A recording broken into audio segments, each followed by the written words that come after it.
Tenant Prince Harry completed another remunerated speaking engagement in Los Angeles.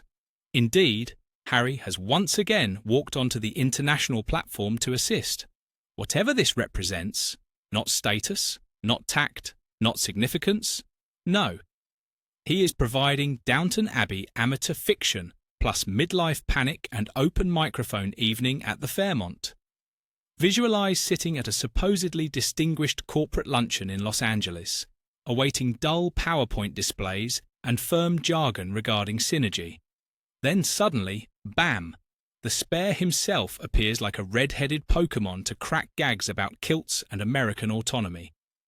By this stage, he is essentially an attainable figure in the famous guest lecturer DLC bundle.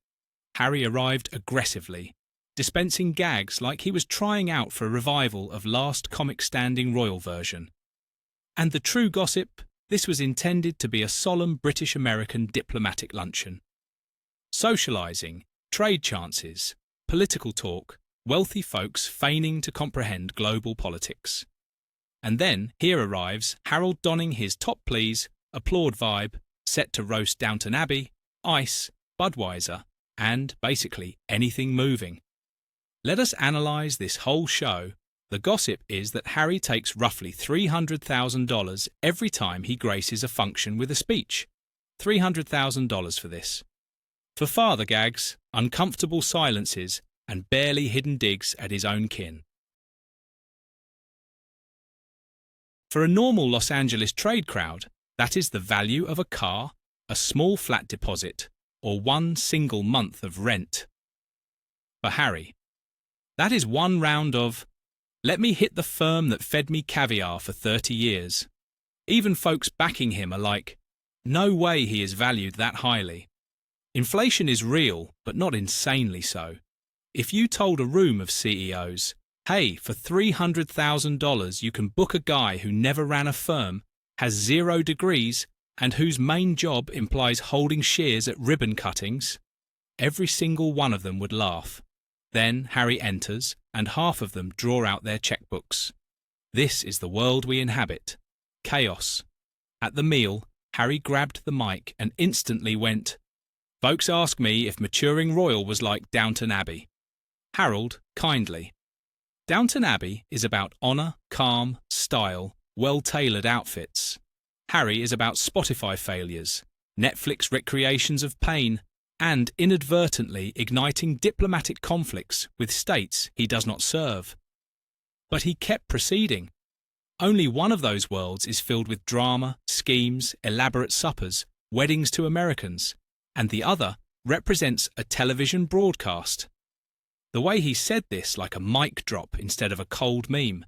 Harry thinks he is Pete Davidson on Weekend Update. Meanwhile, everyone inside was likely screaming, "Sir, you brought the drama. You added the Americans." Stop acting like it just happened to you by cosmic fluke. Since apparently foreign policy is Harry's fresh hobby, he chooses to jest about Brits flying into the United States for the World Cup, assuming they behave to make it past ICE. This fellow will quip about American immigration rules like he is not one Homeland Security meeting away from being placed on a do not invite roll. Hitting a more grave tone, Harold stated the US-UK bond was deeply private to me and that the special connection is not just a diplomatic term, it is real. He voiced that for him being British is not about where you physically stand, but what you stand for. Harry, you stand in Montecito. He actually said being British isn't about where you physically stand, but what you stand for, which is rich considering he physically stands in a $14 million mansion he did not build, paid for by deals based on a family he now roasts for content, while simultaneously saying he stands for what exactly? Bird-watching, brand deals, Oprah appearances, passive-aggressive memoir chapters. The British public's reaction was basically, love that for you, Harold. But being British actually does involve staying in Britain, participating in Britain, respecting Britain, and not monetising your family drama like a real housewife with a ghostwriter.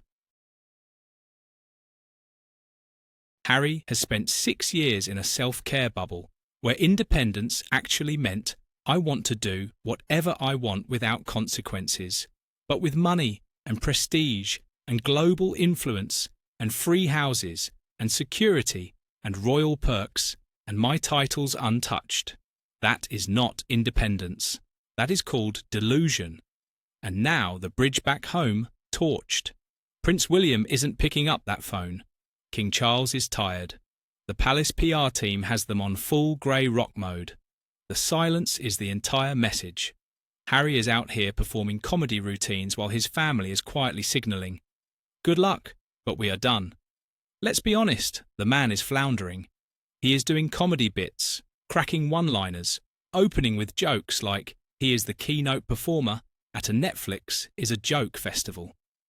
This feels less like finding freedom and more like losing direction. He is Hasno the Clown now. Not my label, but absolutely the vibe. Every appearance is like, "Hey guys, I am still relevant. Please book me. Please pay me. Please let me represent nations I no longer serve." Normally, Harry's speeches mention Meghan at least 14 times per minute, as if he gets charged a fee for every emission. Canadians gave him a wife, remember? Twice. This time, crickets.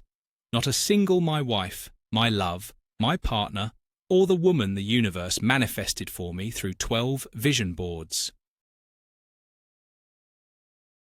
Someone finally told him, "Stop bringing your wife into every speech or the headlines will riot."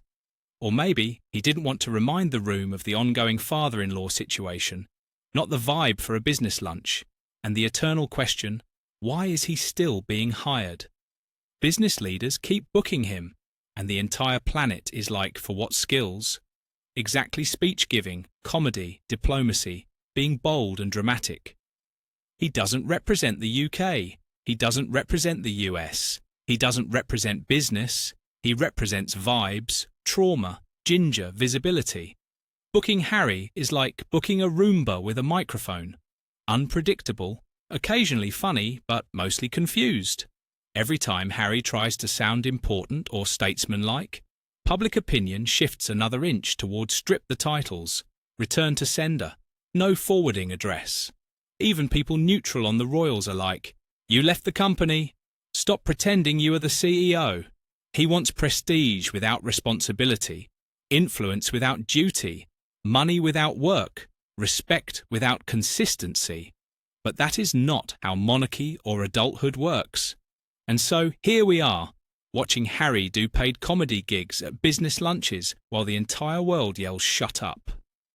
Harry has officially entered his Stranger Things season. He is upside down. He has lost the plot.